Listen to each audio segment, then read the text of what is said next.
Welcome to your poetry class.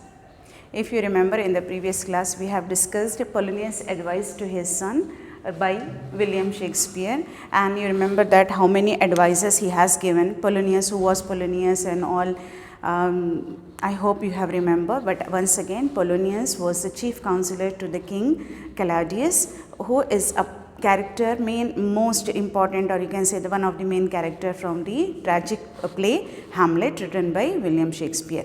And this person, he was a chief counselor to the king, so obviously he wanted to advise to his son, the son who has already grown up, but now he is going to France to study at university. So as normal parents do, he was also a normal parent, so he wanted few advices to be given to his son so he can remember the advices and can stay better at the different, or you can say in a new place. So if you remember, he has given many advices. Don't lose your best friends, don't give the tongue to your thoughts, keep your thoughts with yourself, don't involve or don't start a quarrel, but suppose if somebody is quarreling with you, don't leave the quarrel in between. Satisfy the person with that your strong moves, strong opinions, and don't leave in between. Let the other person, let the opponent get an idea that how strong you are. It's not about the muscle power, it's about the brain power. And the next he said about how to buy the dresses or whatever you are taking, just to keep it in mind your budget. Take costly things, take good things, look rich, because obviously he was the counselor's, chief counselor's son, so he would be rich only. So if according to your budget, according to your pocket, just whatever you wanted you can go ahead and buy, but remember one thing, that it should not look fancy and gaudy, it should be rich and decent. And if you remember, he said that don't involve yourself and don't become a mocking stock for your new friends, don't become an entertainment thing for them, and don't involve into the indecent or the vulgar things or vulgar acts. So all these advices are still we need. Still in this era also, this type of advices are needed by the youngsters from their parents as well. So now here is that the next piece of advice what is given. We'll start with that. For apparel oft proclaims the man. It is a continuation from that part where he said, take the costly things according to the budget, whatever your budget is. First see your budget, buy the costly things. It should be, you should look rich, but you should not look gaudy or the fancy one. Because what he is saying is that for apparel, apparel means garments, the attire, the clothing what you wear. Often, oft is often. For apparel often proclaims the man. It shows how a man could be. There is a need. That's why I said in the previous class as well, how you look is countable, how you carry yourself. I'm not talking about your facial beauty or any color, complexion, nothing. How you carry yourself, how neat you look, how tidy you look, how gracefully you dressed yourself. Your dressing, your choice of colors, your combinations also give an idea of your personality. So he is saying that often proclaims the dress what you wear, the garments what you wear shows how a person is. First of all, we get an impression before talking to any person, we get an impression by their dresses, by the dress they wear. It doesn't mean that they should wear the costly dresses or look rich. It should be decent, it should be sober, it should be nice colors which can suit to the person. Sometimes some people start pointing out on the others without realizing that what they themselves wearing. So there is a need for us to be a good judge for ourselves. So he said that whatever you are wearing, it could announce your personality in front of the others. Proclaims means announce, show the personality in front of the others.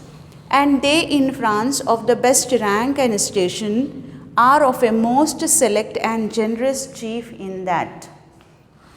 These two lines he dedicated to France people because he believed that the French ones are good in their choices. They themselves maintain their personalities. They maintain their apparels. They look into the matters especially related to their personality. That shows that they are very good in their selection of dresses. So when you are going in the France, so please maintain that you should also be like mingled into the French people. So he wanted to say that these two lines dedicated to France, that French people. So here he is advising, then here he is praising the French people. Now, next advice starts from here. Neither a borrower nor a lender be. For loan oft loses both itself and friend. Very nice advice. Never take the money from any person or never give the money to the other person, especially to the friends, because neither a borrower, never give to that, and nor a lender be. Don't give, don't take, don't involve money into with your friends. And it is right that you should keep your friendship something very different. Okay, once in a while, if the other person is in need and you know that the person can return it to you the amount, then you are offering the amount is different. But sometimes it happens that you are a very good friend, and both of you are good friends, and suddenly a person needs the amount. You may have the money and you wanted to give to the other person, you have already given. But somehow the other person is continuously forgetting to bring the amount. Now you would be in dilemma. Shall I ask the amount or not? If not asking, I'll be getting a tension. If asking, I may be losing my friend. Maybe the friend would mind it out that okay, where I'm running, I would have given you the amount. So sometimes it creates an ill feeling among each other. So better not to give the money, not to take the money from the friends. Better to be not only from the friends, try not to take the money, not to give the money with anyone, because sometimes you may feel hurt if somebody asks you to give the money back, or sometimes you feel very bad to ask the other person. So better to not to involve the money, because for loan, taking the loan or giving the loan often loses both itself and a friend. That's the same thing just now what I explained. Sometimes either you lose a friend or the other person can lose you. So, and ill feelings would be developed, bad feelings among each other. So it's better not to involve the money in the friendship. And borrowing dulls the edge of husbandry. Now this is the second way of explaining what the borrowing can do. Borrow means to take. So not to, the borrowing dulls the edge of husbandry. Husbandry means careful use of money. So if you start borrowing from the other persons, you would have a feeling like you start spending more. You will become a spendthrift, because you think that okay, I can take the money from the other person, so okay, let me continue to buy, let me continue to spend the money. So your budget will not be under your limitations, you will cross the budget. So what he wants to say is that the habit of spending money within limitations, the frugality, normally we call it as frugality. So the habit of frugality is better rather than spendthrift, rather than spending more. So if you have a habit of not borrowing money from others, you know that I have this much budget, so I can spend this much and then you can stop. Maybe the best thing you can find it out in the market, but you don't want to buy it out because you don't have the budget, and you will be satisfied with that. But if suppose you have a habit of borrowing, so what will happen?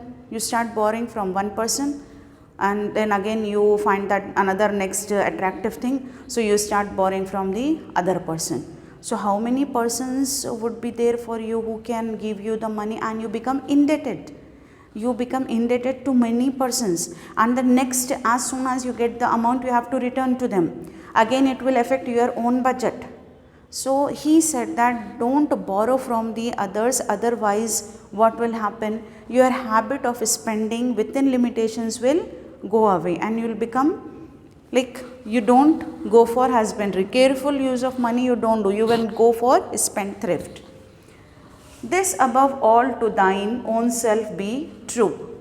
Now till here he has given all the advices in varieties of directions. You can check it out that different aspects he has covered while giving the advices. And the next what he is saying is that overall take the advices, do everything, but this above all to thine own self be true. Be true to your own self. Thine, yours, your own self. Be true. And a must follow as the night the day. Thou canst not then be false to any man. Thou canst, can't. Canst is the archaic form of can. So what he is saying is that if you are true to your own self, then you cannot cheat anybody. You cannot be false to the other person. If you are true and you are following this vigorously, like you are following strictly that I am an honest person, I want to be true to myself. So you cannot get the guts, or you can say you cannot get the habit of cheating others.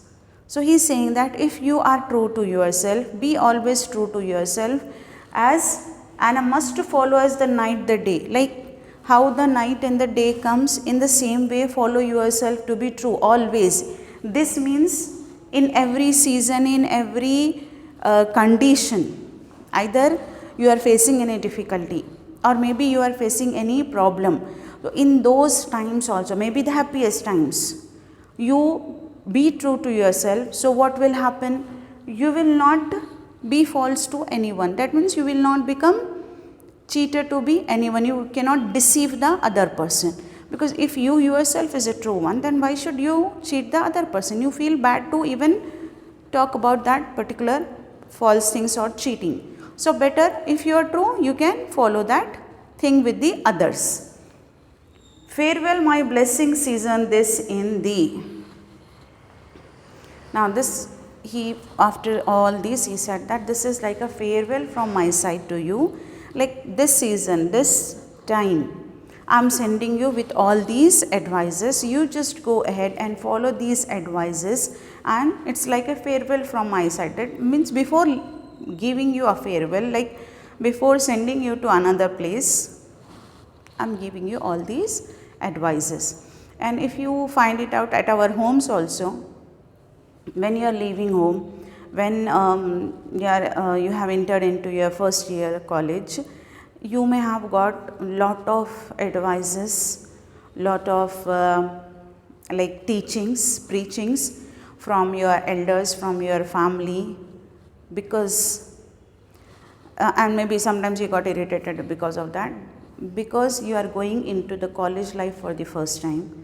And you have to, many people, some of you may be belonging to the same schools and all, so you don't have a problem of making friends. But if you are coming from the other place and you don't have any friends over here, so what type of friend you have to make? How to be like good in the class, how to maintain yourself in the class, and why you should not believe on the others, and how should you like especially in the studies and the behavior, how should you find out yourself, how should you discover yourself, all these things being told by your elders.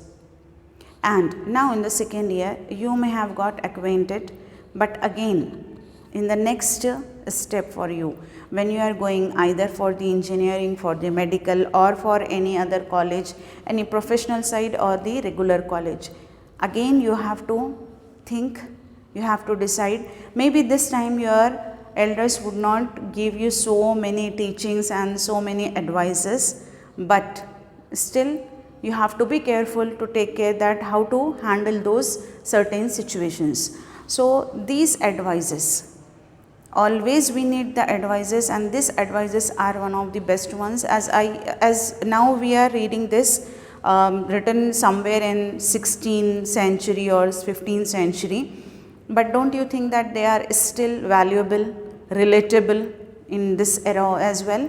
So normally the advices given by the parents to the children are the best ones. So these advices are supposed to be listened, not to be hear. Hear means coming from this side, going out from that side. Listening means going inside the brain, listening with the concentration. So I hope you have understood till here.